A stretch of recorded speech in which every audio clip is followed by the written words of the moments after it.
오늘은 첫 번째 시간으로 수학과 학습 모형에 대해서 알아볼 거고요.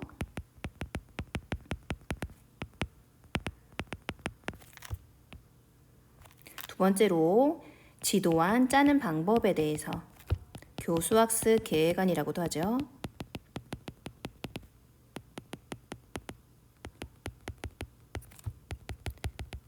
작성 방법에 대해서 알아보도록 하겠습니다.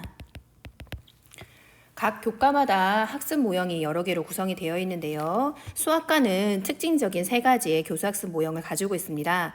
여러분 수학 교과서의 총론 부분을 보게 되면 4가지의 교수학습 모형이 나와 있는데요. 첫 번째가 개념 형성학습,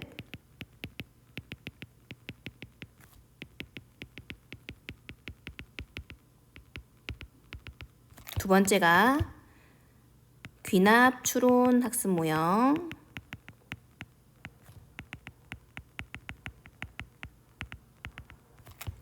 세 번째가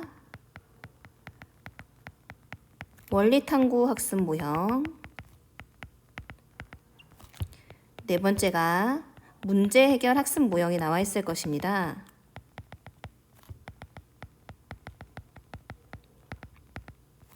이 중에서 귀납 추론 학습 모형은 원칙 발견 학습이라고 이야기하기도 하고요. 수학과에서는 크게 개념 형성 모형과 귀납 추론, 즉 원칙 발견이나 원리 탐구 학습 모형, 그리고 문제 해결 학습 모형, 크게 3가지 교수 학습 모형을 사용하신다고 보면 되겠습니다. 2015 개정 수학과 교육과정은 크게 4가지의 영역을 가지고 있습니다. 수화연산, 도형, 측정, 규칙성, 자료화 가능성이 그 영역인데요. 2009 개정 수학과 교육과정에서 비교되는 내용은 한번 살펴보시고요. 보통 수업은 도입, 전개, 정리라는 학습 단계를 통해서 이루어집니다. 부산교육대학교 부설초등학교는 자기주도적 학습 모형이라고 해서 다른 교수학습 모형을 사용하기도 하지만 전반적으로는 도입, 전개, 정리를 사용하게 되고 각 교과마다 교과의 특징적인 학습 모형, 교수학습 모형이 있어서 그 교수학습 모형에 맞게 교수학습 계획안의 단계를 짜게 됩니다. 도입 단계에서는 보통은 학습 동기유발, 학습 문제 확인이 들어가게 되는데 동기유발과 다르게 선수학습을 상기시킨다던가 또는 전시학습 상기라는 부분이 들어가게 돼요. 전시학습 상기. 전시학습과 선수학습 상기와 동기유발 동시에 사용하기도 하고 선수학습 상기를 하고 바로 학습 문제 확인을 들어가기도 합니다. 선수학습이라는 것은 그 전 학기 또는 그 전 학년에서 학습한 내용을 이야기하는데 예를 들어 6학년 1학기 1단원 분수의 나눗셈 단원을 하기 전에 5학년 2학기에 분수 곱셈 단원을 하게 되는데 5학년 2학기 때 학습했던 분수의 곱셈 단원이나 3학년 때 배웠던 분수 단원이 선수학습이 되는 거죠. 전시학습 상기라는 것은 바로 앞차시의 내용을 이야기합니다. 즉, 같은 단원에서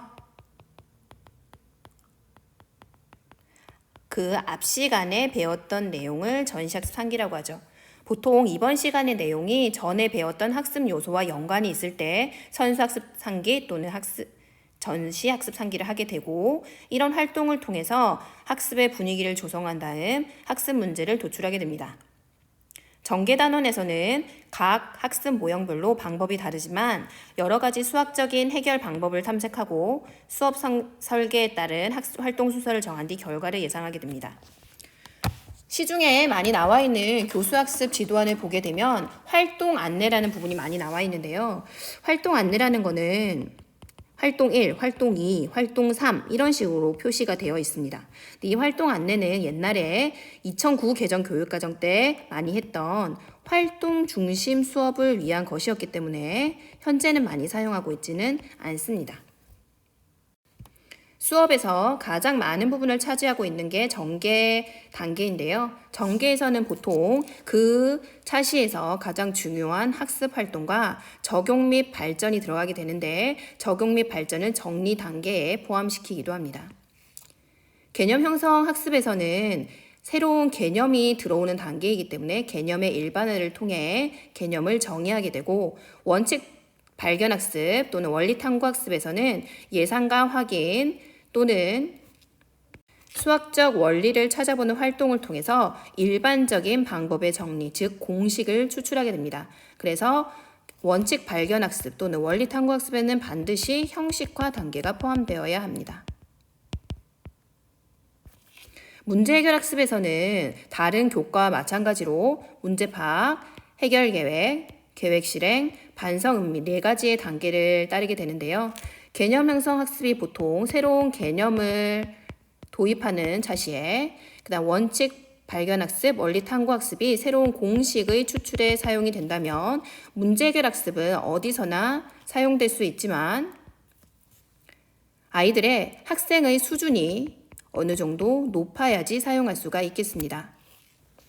정리 단계에서는 학습 수준별 과제를 제시하고 학습 내용을 정리하며 실생과 연관을 지어보고 다음 시간의 내용과 관련된 차시 예고를 하게 됩니다. 그러면 지금부터 3가지 교수학습 모형을 좀 더 자세하게 알아볼 건데요. 개념 형성 학습 모형은 용어, 기호, 단어 수준의 학습을 의미합니다. 개념을 형성하는 데 필요한 법례, 정례와 발례를 3대1 비율로 제시를 보통 하고요. 추상화 과정을 통해서 용어나 기호를 문자화하는 데 목적이 있습니다. 원칙 발견 학습 모형 또는 원리 탐구 학습 모형에서는 수학적인 원리, 법칙, 공식 등과 같은 문장 수준의 학습이 이루어지고 결과를 예상하고 추론하는 학습을 통해 결과를 검증하는 단계가 포함이 됩니다. 문제 해결 학습에서는 수학적인 개념의 형성, 원칙 발견 학습을 바탕으로 문제 해결을 직접 하게 되는데요. 3가지 단계 중에서 학습자의 수준이 가장 높을 때 많이 사용할 수 있는 모형이라고 보시면 되겠습니다. 개념 형성, 원칙 발견, 원리 탐구, 문제 해결 모형에서 이 앞부분은 도입 부분에 해당이 되고 중간 부분은 전개 부분에 마지막 부분은 정리 단계에 해당된다고 볼 수가 있겠습니다. 보통 교수학습 계획안에는 단계 그리고 시략을 적는 부분 몇 분을 사용하는지 시략을 적는 부분과 학습 형태, 학습 내용을 적는 부분 그리고 교수학습 활동을 적는 부분과 기타 사항을 적는 부분으로 나뉘어져 있는데요. 이 마지막 부분 같은 경우에는 교육의 흐름에 따라서 교육 추세에 따라서 적어지는 내용이 조금 다른 편이고 요새는 교과 역량이 많이 쓰이게 되죠. 단계에서는 보통 도입, 전개, 정리와 같은 학습 단계를 적지만 수학과 같은 경우에는 여기 나와 있는 문제 파악, 제시, 개념화, 적용 발전 또는 예상, 검증 이런 단계가 들어간다고 보시면 되겠습니다. 그래서 여기도 보면은 도입 대신에 기초 및 문제 파악이라는 이야기가 적혀져 있죠. 지도안을 보고 나중에 좀 더 자세히 말씀을 드리겠지만 이런 단계들이 지도안의 가장 앞부분에 나온다는 점 기억을 해주시면 좋을 것 같습니다. 그러면 3가지 학습 모형을 좀 더 자세하게 알아보도록 하겠습니다. 먼저 개념 학습 모형이란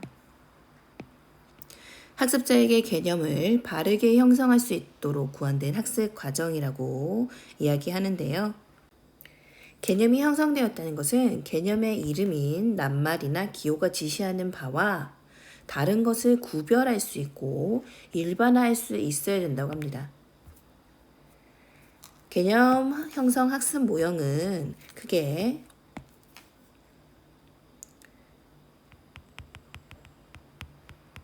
법례 제시 학습 모형과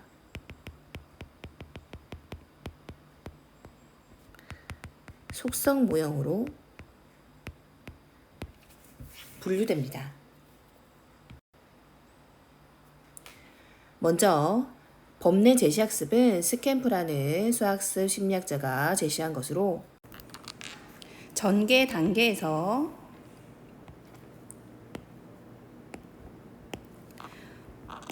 법내를 제시하고 분류하는 활동을 통해 제시된 공통적인 성질을 추상화, 개념을 정의하고 개념의 속성을 알아본 후 개념을 적용하는 활동으로 이루어집니다. 개념을 이해시키기 위해서 사용하게 되는 법내에는 정례와 비례가 있는데 비례는 발례라고도 이야기합니다. 정례 대 발례의 비율은 3대 1로 바른 예를 3가지,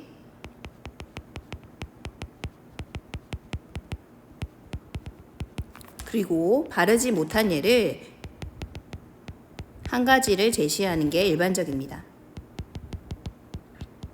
예를 들어 사각형의 개념을 지도하게 될 때 사각형인 것을 3가지, 사각형이 아닌 것을 1가지를 제시를 하고 이것을 다양한 분류 기준에 따라 분류를 해봄으로써 사각형과 사각형이 아닌 것을 구별할 수 있게 하는 거죠.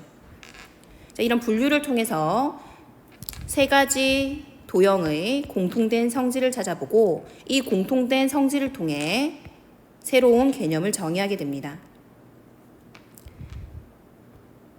마지막으로는 학습 내용을 정리하고 형성 평가하는 단계가 포함됩니다.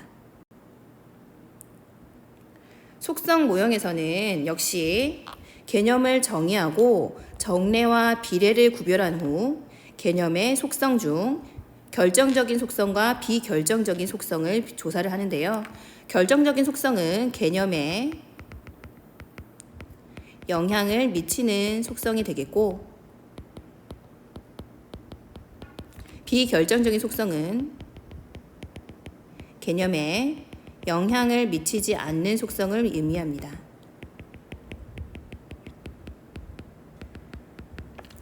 개념 형성 학습 모형 같은 경우에는 법내 제시 학습과 속성 모형으로 분류는 되어 있지만 일반적으로 개념 형성 모형 학습 하나를 사용한다면 원칙 발견 학습 모형 또는 원리 탐구 학습 모형에서는 2가지 학습 모형을 구별하여 사용하는 것이 일반적입니다.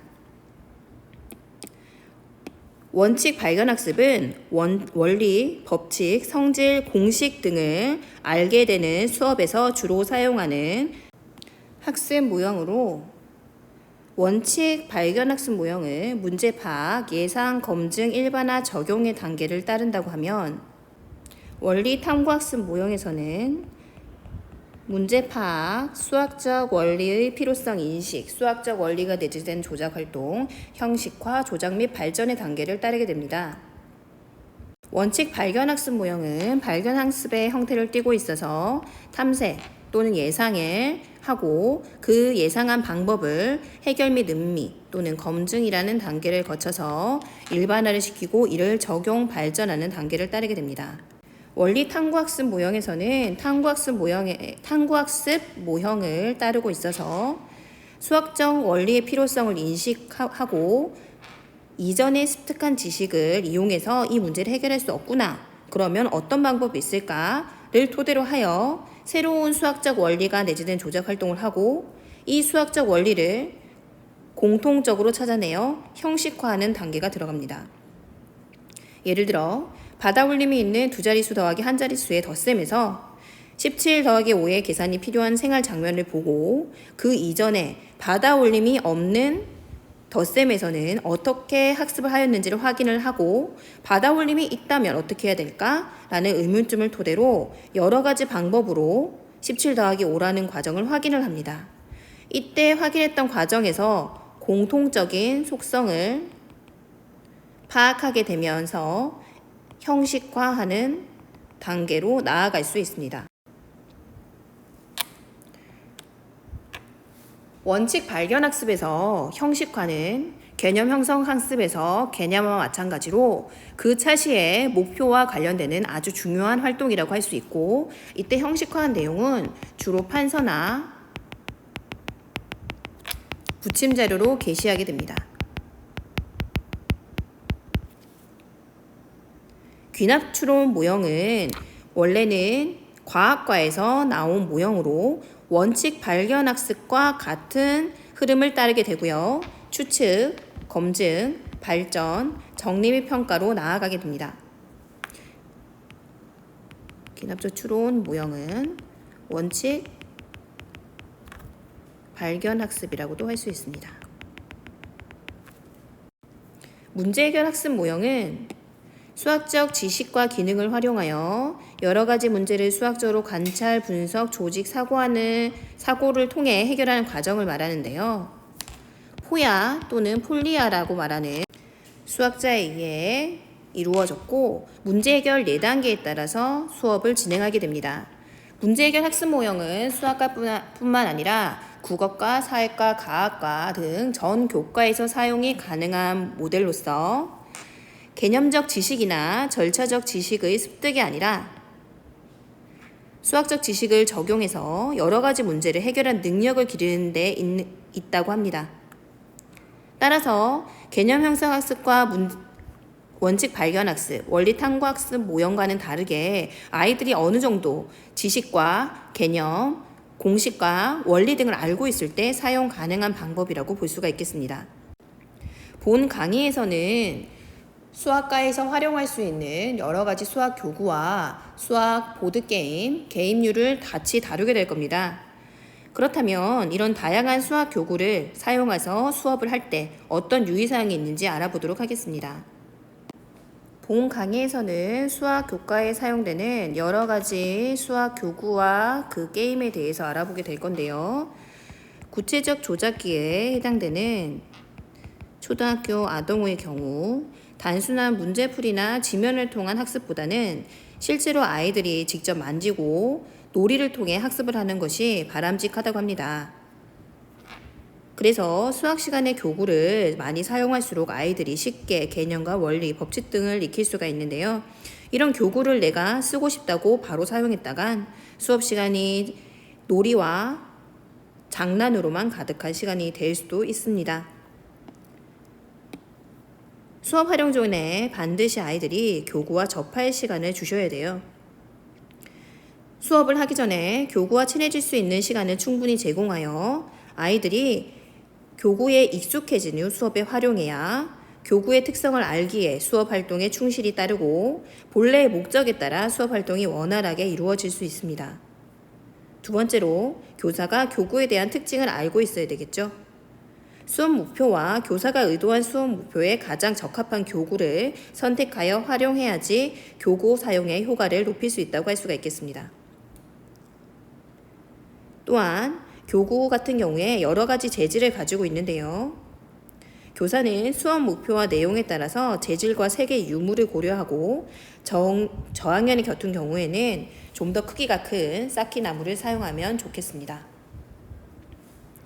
여러분이 배우셨던 교육학 또는 수학학습 심리학의 이야기에서 보게 되면은 DNS의 놀이학습 이론도 나오고 지각적 다양성, 수학적 다양성 이런 여러 가지 원리들이 나오게 되죠. 아이들이 좀 더 다양하고 많은 교구를 사용함으로써 귀납적 추론을 통한 학습이 형성된다고 할 수가 있겠습니다. 또 수학학습에 있어서 학습에 따라 가장 적합한 교구가 있는데 그 이유는 교구마다 가지는 특징과 교구가 고안된 목적이 있기 때문입니다. 현실은 모든 교구를 다 구비할 수 없기 때문에 하나의 교구를 다양한 방법으로 사용하면 좋겠죠. 수학 수업에 활용 가능한 대표적인 수학 교구입니다. 퀴즈네어 막대, 연결 큐브, 겹자석 수카드는 수와 연산 영역에서 활용이 가능하고 자료와 가능성 영역 중 연결 큐브, 퀴즈네어 막대를 사용할 수 있습니다. 이번에는 세안 짜는 형식에 대해서 알아보고 그리고 앞에서 배웠던 개념 형성 모형과 원칙 발견 학습 모형이 지도안에서 어떻게 구현되는지에 대해서 알아보도록 하겠습니다. 다른 선생님의 지도안을 사용하기가 그래서 제가 짰던 지도안으로 수업을 보여드릴 건데 다소 부족한 부분이 있더라도 양해 부탁드립니다. 자, 세안을 맨 처음에 보시면 교과와 성취 기준을 적는 칸이 있습니다. 성취 기준 코드를 적으시고 성취 기준을 적으시면 됩니다. 단원과 차시 그리고 본 수업의 주제가 함께 들어가게 됩니다. 보통 이 밑에 들어가는 내용들은 학교에서 제시하는 방법이 약간씩 다르지만 보통은 일시, 장소, 학반, 수업자를 쓰게 되고 마지막에 학교를 쓰게 됩니다. 자, 세안의 첫 번째로는 단원이 들어가고요. 그다음에 단원의 개관이라고 해서 단원에 대한 전체적인 설명이 나오게 됩니다.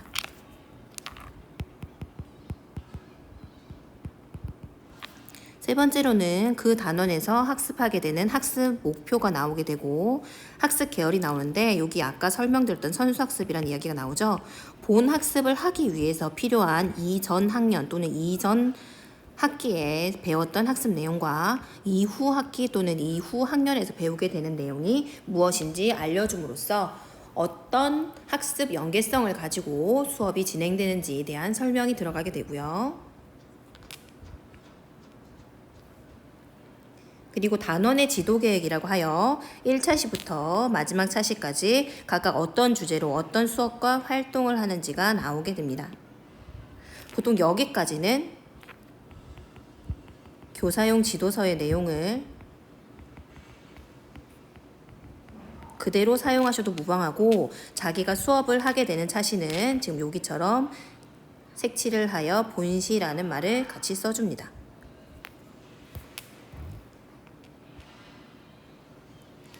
그 다음으로 교재 연구라는 게 들어가는데요.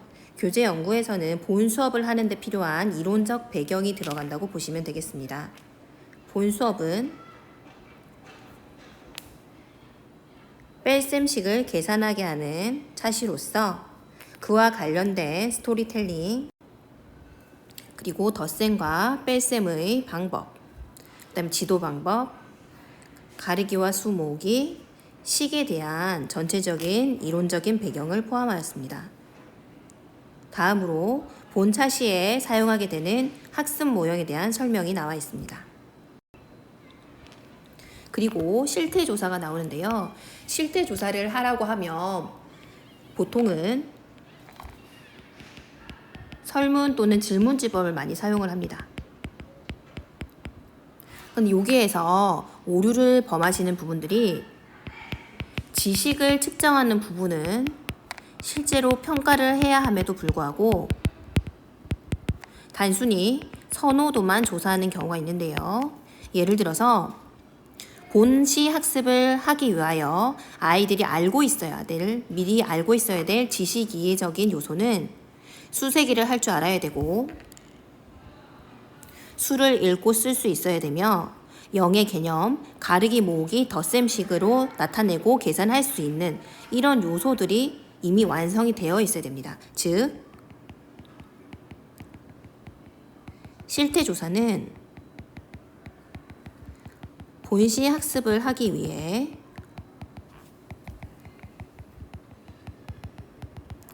알고 있어야 할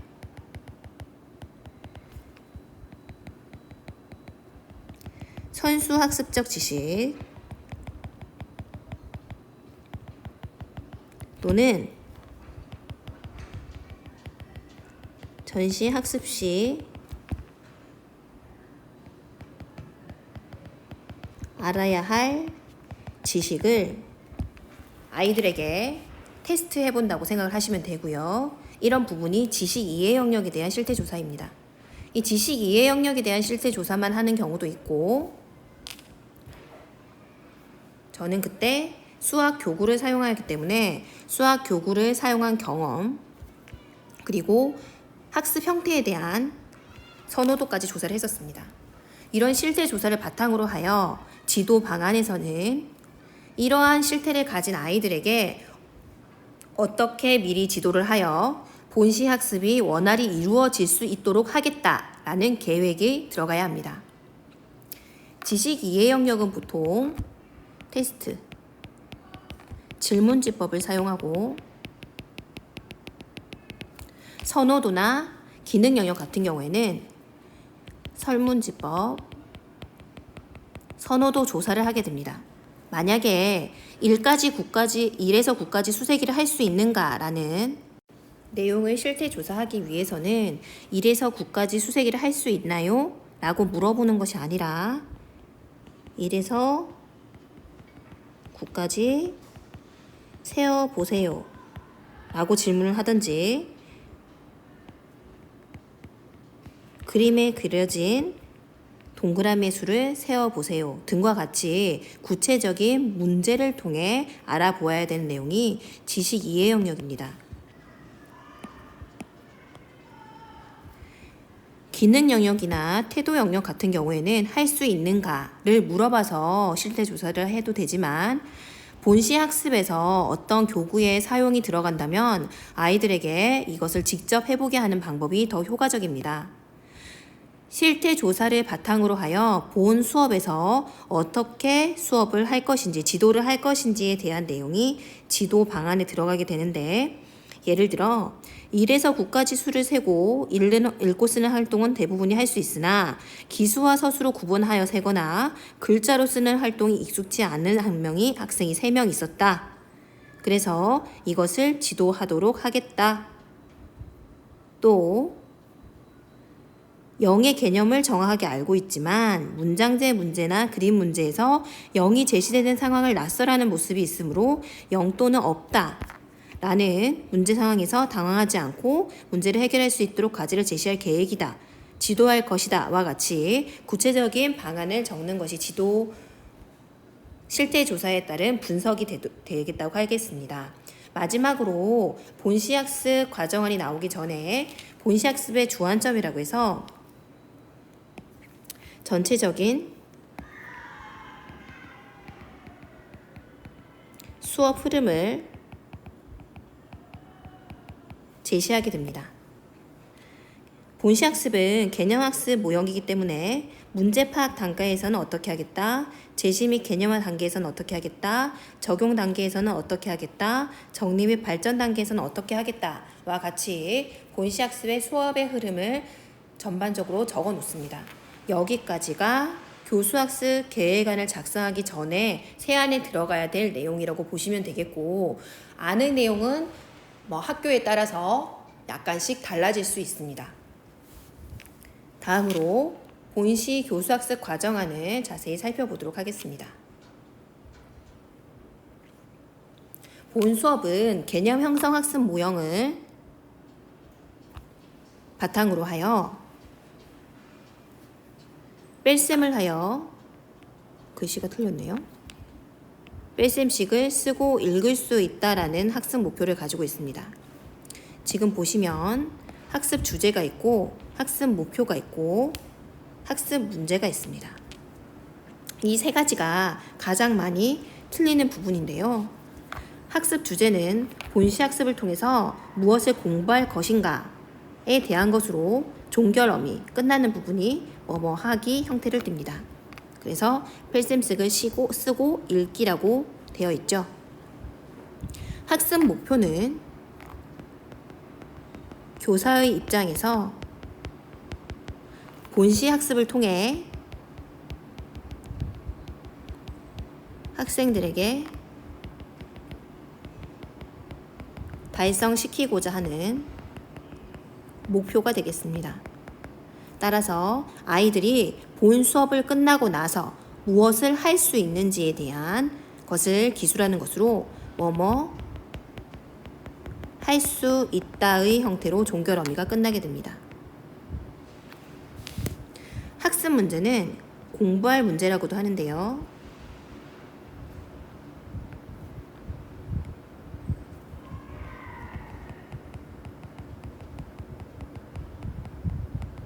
학습 목표가 교사의 입장이라면 공부할 문제, 학습 문제는 학생의 입장에서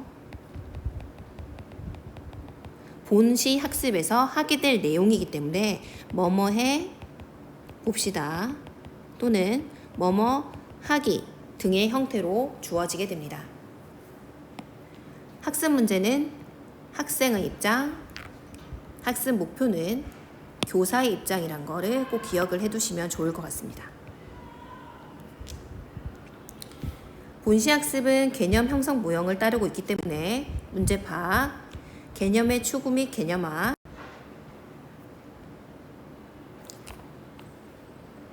적용 발전, 정리 및 확인 단계를 따르게 되고, 개념화 같은 경우에 두 가지의 개념이 있다면 이렇게 수학적 개념화 1, 수학적 개념화 2로 나누어서 하기도 합니다.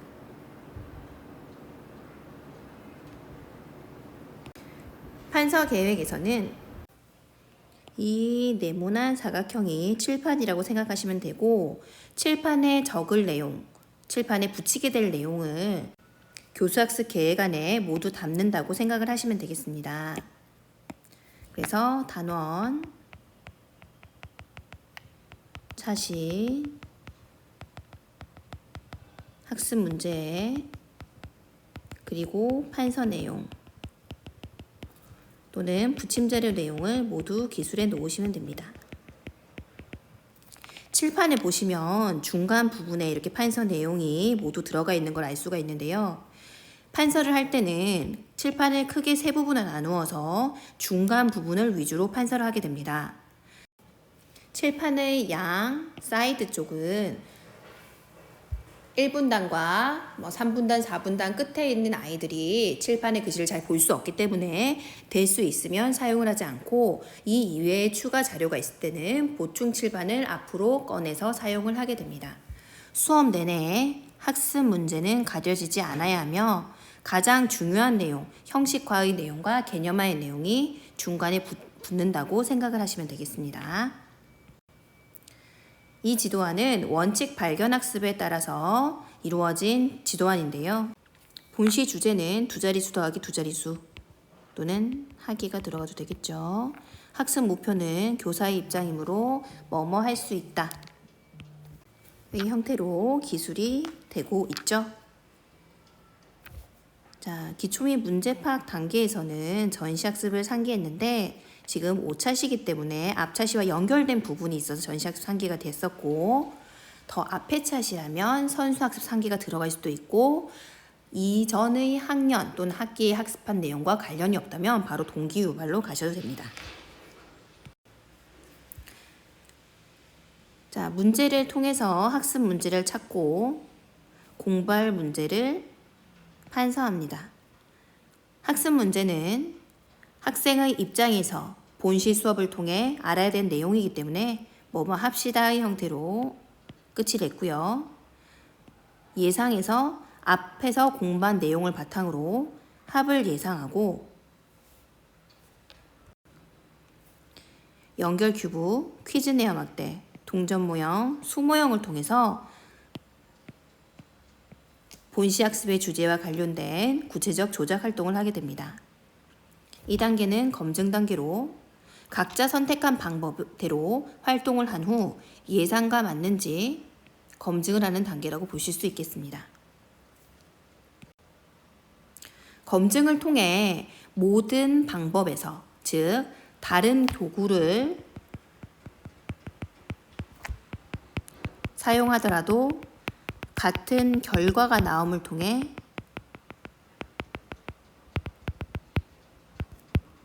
형식화 단계에 이를 수 있게 됩니다. 이 내용들을 통해서 덧셈의 과정을 확인을 하고 수준별 활동을 통해 내용을 적용 발전한다고 볼 수가 있겠습니다. 보통은 동기유발의 내용을 정리 단계에서 한 번 더 짚어줌으로써 수업의 일관성을 느낄 수 있도록 하는 것도 좋은 방법이라고 할 수 있겠습니다. 두 가지의 학습 지도안 중, 교수학습 계획안 중에 앞에서 보았던 개념 형성학습 모형의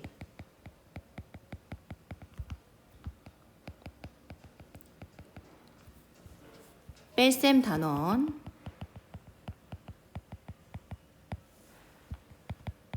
에서 사용한 PPT를 보면서 좀 더 수업에 대해 이야기해 보도록 하겠습니다. 뺄셈 단원에서 사용한 PPT를 같이 한번 보도록 할게요. 아이들이 알고 있는 구름빵이라는 이야기에서 소재를 들고 와서 내용을 바꿨습니다. 얼마 전 기다리던 앞니가 빠졌어요. 몇 개냐고요? 2개나 빠졌답니다. 엄마, 나 이빨 빠졌어요. 그래, 어디 보자. 2개나 빠졌구나. 원래 8개 중에 2개가 빠졌으니까?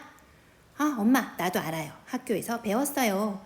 8개 중에 2개가 빠지면 8 빼기 2예요. 오, 난 뺄셈만 알아보고 계산할 줄은 모르는데 8 빼기 2를 계산하면 얼마가 되지? 지금 주인공이 고민에 빠졌죠? 이런 고민 상황을 통해서 주인공이 알고 있는 것과 구하고 싶은 것을 찾아보고 학습 문제를 도출하게 됩니다.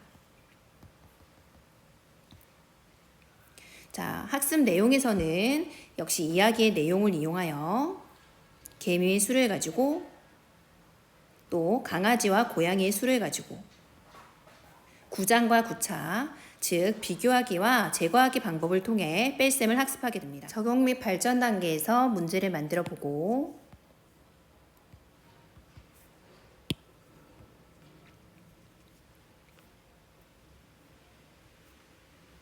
수준별 학습을 하였습니다. 자, 그리고 동기유발에서 사용했던 것을 주인공에게 알려주는 과정을 통해 학습을 정리합니다. 본차 시의 목표가 빼기를 하고 읽고 쓰는 활동이었기 때문에 수업을 한 학생들이 이야기하는 내용을 듣고 주인공이 알게 되는 과정으로 구성을 하였고요. 잠깐만요, 선생님! 마지막 학습 정리와 차시 예고에서 그런데 난 알라니는 하나도 안 빠졌는데 그건 어떻게 뺄셈식으로 나타내요? 새로운 문제 상황을 제시함을 통해서 차시 예고를 진행하였습니다. 오늘은 교수학습 모형과 세안 작성 방법 그리고 구체적인 PPT로 사례를 알아보았습니다. 감사합니다.